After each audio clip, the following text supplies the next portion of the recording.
Entonces vamos a hacer una revisión de los factores y las causas de los problemas autoinmunes. Y en este sentido, lo que es importante es entender que el sistema nervioso central, que está básicamente eh, eh, eh,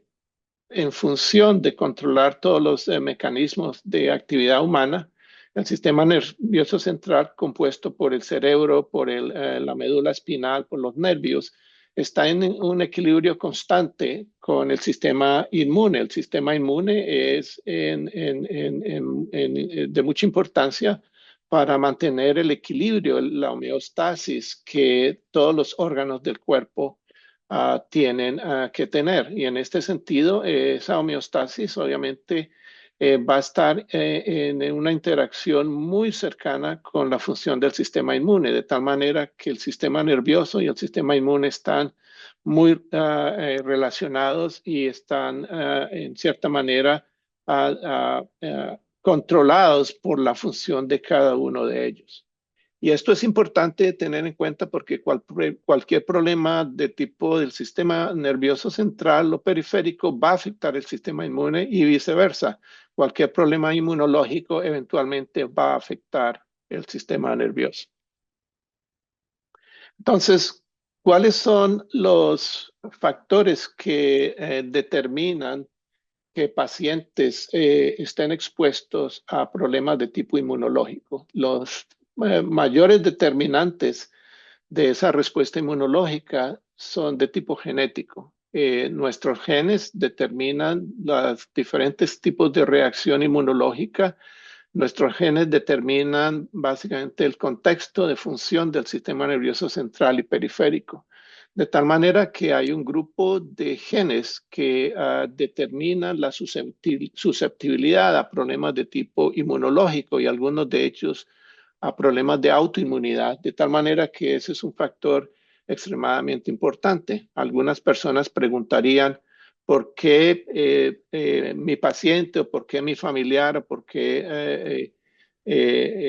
mi hermana o mi hermano están afectados por esta enfermedad, y la respuesta es en cierta manera un poco compleja porque está determinado por susceptibilidad genética y factores de tipo genético, que no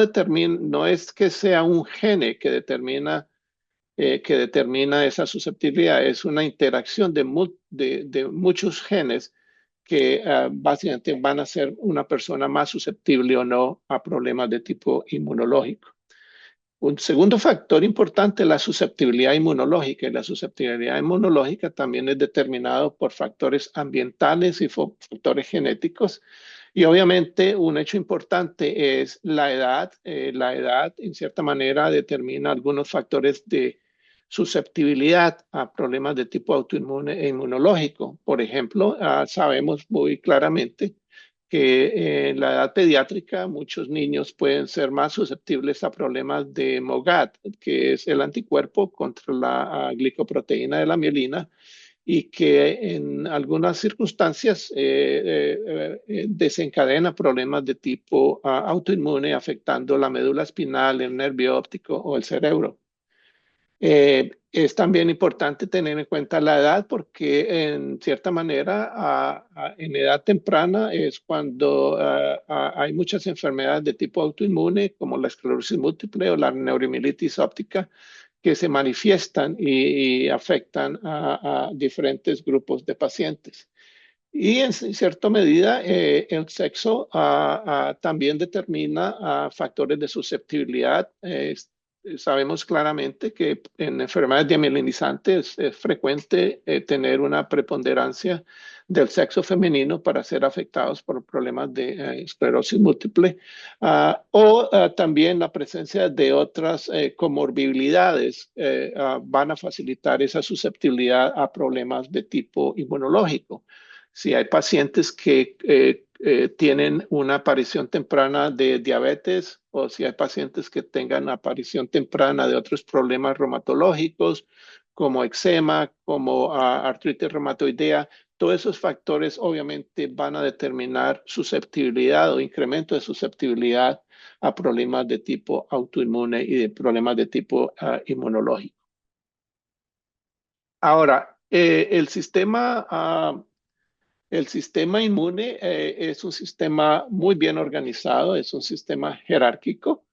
que funciona en el contexto de respuestas inmunológicas que están facilitadas por células o por factores proteicos que están denominados factores de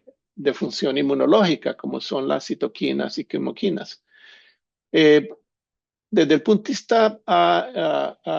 logístico, el sistema inmune tiene dos ah, eh, funciones primordiales: una reacción inmediata a cualquier tipo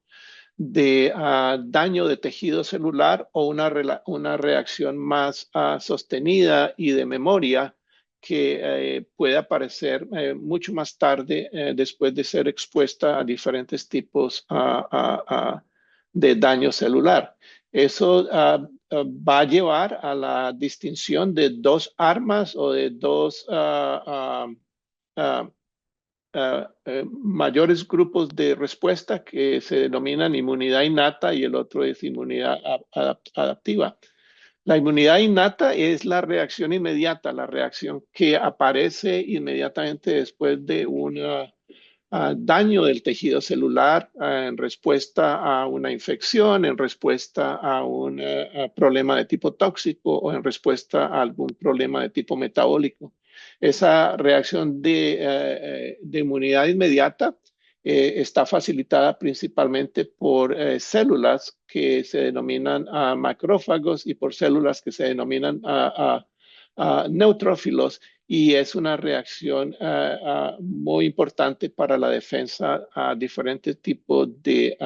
daño de tejido orgánico, de tejido celular. La inmunidad adaptiva es una respuesta inmunológica más jerárquica. Es cuando el organismo está expuesto a virus o está expuesto a proteínas anormales o está expuesto a células anormales. Y esa respuesta es guiada por el sistema inmune en el sentido que hay células que detectan ese tipo de anormalidad celular o proteica y es inmediatamente presentado a células especializadas del sistema inmune que se denominan células T. Y esas células T coordinan una cascada de eventos celulares con activación de diferentes subtipos de células que eventualmente van a producir una reacción, ya sea por monocitos o una reacción por otras células del grupo de linfocitos, que son las células B, o otras células que son altamente especializadas y responden a ese tipo de daño de tejido celular o responden a el daño inducido por los virus o reconocen y responden los diferentes tipos de infecciones que están afectando el organismo, como infecciones virales o bacterianas. En resumen, cada vez que algún tejido o algún órgano del cuerpo está expuesto a algún daño, ya sea inducido por infecciones, por trauma o por otros factores, las dos respuestas, la respuesta innata y la respuesta adaptiva, van a ser desencadenadas como un mecanismo de proteger esos órganos y limitar la progresión del daño inmunológico o del daño producido por infecciones o el daño tisular. De todas maneras, el resumen de esta parte es tener en cuenta que este sistema de reacciones inmunológicas obviamente van a actuar en forma coordinada para tratar de mejorar la función del tejido, la función del órgano y obviamente tratar de limitar la progresión del daño tisular. El problema que tenemos es que en ciertas circunstancias muchas de estas reacciones inmunológicas también pueden producir problemas que se amplifican, sobre todo cuando hay problemas de infección o cuando hay problemas de autoinmunidad. Cuando hay problemas de infección, ya sea virus, bacterias o otros elementos microbianos, pueden producir reacciones tisulares en el sistema nervioso que conllevan a problemas como la encefalitis, la neuritis óptica, la mielitis o problemas como el Guillain-Barré o la neuritis o polineuritis. Y estas infecciones obviamente están afectando la función del sistema nervioso central o del sistema nervioso periférico. Y en algunas circunstancias, el sistema autoinmune es el que desencadena esta crisis y este daño del tejido nervioso. Y en estas circunstancias, cuando hay una interacción de infección y autoinmunidad, obviamente vamos a tener problemas como la mielitis, encefalitis y otros problemas del sistema nervioso central. Cuando el sistema nervioso central está afectado, obviamente vamos a tener consecuencias a tiempo temprano, corto o consecuencias tardías, y esos temas van a ser discutidos mucho más tarde por nuestros expositores en los diferentes tópicos y temas sobre neuromielitis óptica, MOGAD, esclerosis múltiple y otros problemas autoinmunes. Como les decía anteriormente, la respuesta que el sistema inmune tiene cuando hay cambios orgánicos, infecciones, es una respuesta concertada de células y de anticuerpos. En otras palabras, la reacción es una reacción compleja en la cual diferentes tipos de subtipos celulares como las células B reaccionan y pueden ocasionar problemas secundarios en la estructura de la unidad del sistema nervioso central o periférico, la neurona, el axón o diferentes elementos que componen el sistema nervioso central y periférico. Y en este sentido, la reacción del sistema inmune, sobre todo cuando hay formación de anticuerpos, como en el caso de la neuromielitis óptica o en el caso de MOGAD, esta reacción inmunológica va a ser amplificada por presencia de anticuerpos, que son unidades proteicas generadas por el sistema inmune, principalmente por células B, plasmoblastos, que van a tener reacción de tipo autoinmune y en cierta manera van a ocasionar la disfunción y el daño del tejido nervioso central o periférico, conllevando a problemas como la mielitis, la encefalitis, la neuritis óptica o problemas como polineuritis o radiculoneuropatías como las que ocurren en problemas como el de Guillain-Barré. Ahora, cuando tenemos este tipo de reacción, podemos utilizar la identificación de anticuerpos para identificar el tipo de problemas y de enfermedades. Por ejemplo, cuando hay generación de anticuerpos específicos que producen mielitis, el clínico está o tendría la oportunidad de investigar si hay anticuerpos contra la aquaporina 4, que es la responsable por una enfermedad que se denomina neuromielitis óptica, que va a ser discutida un poco más tarde, o si hay anticuerpos contra la glicoproteína de la oligodendroglía asociada a la mielina, que se llama MOG o MOGAD, y que es otra de las enfermedades que van a ser discutidas más tarde, o anticuerpos contra otros elementos de neurotransmisores en el sistema nervioso central, como anticuerpos contra el receptor del neurotransmisor NMDA. Todas estas reacciones autoinmunes van a ocasionar problemas como mielitis, encefalitis, y ahí es cuando el clínico está en la tarea de identificar cuál va a ser la mejor forma de controlar este tipo de reacciones inmunológicas. El primer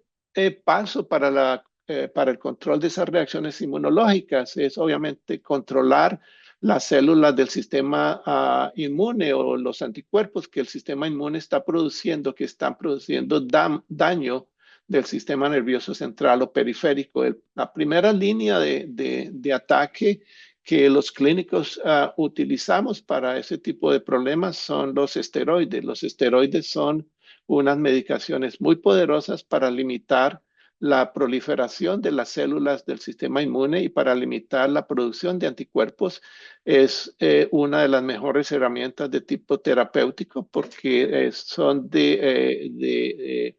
de una acción rápida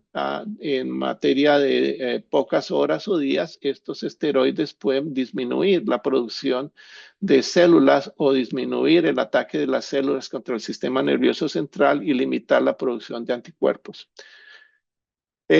El uso de esteroides obviamente va a ser seguido por el uso de medicaciones inmunosupresoras, sobre todo cuando el diagnóstico es de enfermedades crónicas como la neuromielitis óptica o otro tipo de problemas autoinmunes como la encefalitis asociada contra el receptor de la MDA. Estas inmunosupresores son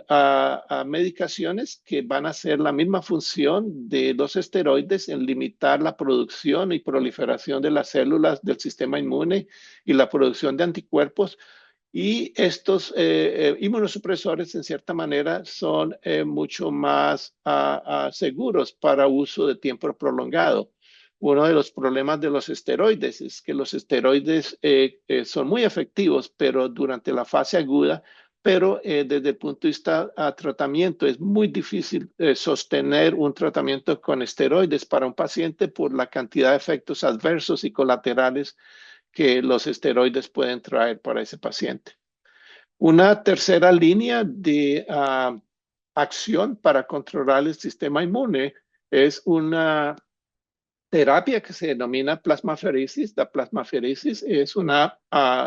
técnica en la cual se hace un filtrado de los anticuerpos que están siendo producidos en el sistema inmune, que están dañando el sistema nervioso central o periférico. La plasmaferesis es muy efectiva, pero es en cierta manera el uso de esa plasmaferesis es limitada porque es una tecnología que requiere obviamente medidas invasivas y sobre todo a tecnología en sitios que tengan acceso para hacer una terapia adecuada de plasmaferesis. La cuarta línea de acción es básicamente controlar el sistema inmune, sobre todo las células B, para que no produzcan un daño tan activo de los diferentes órganos y en este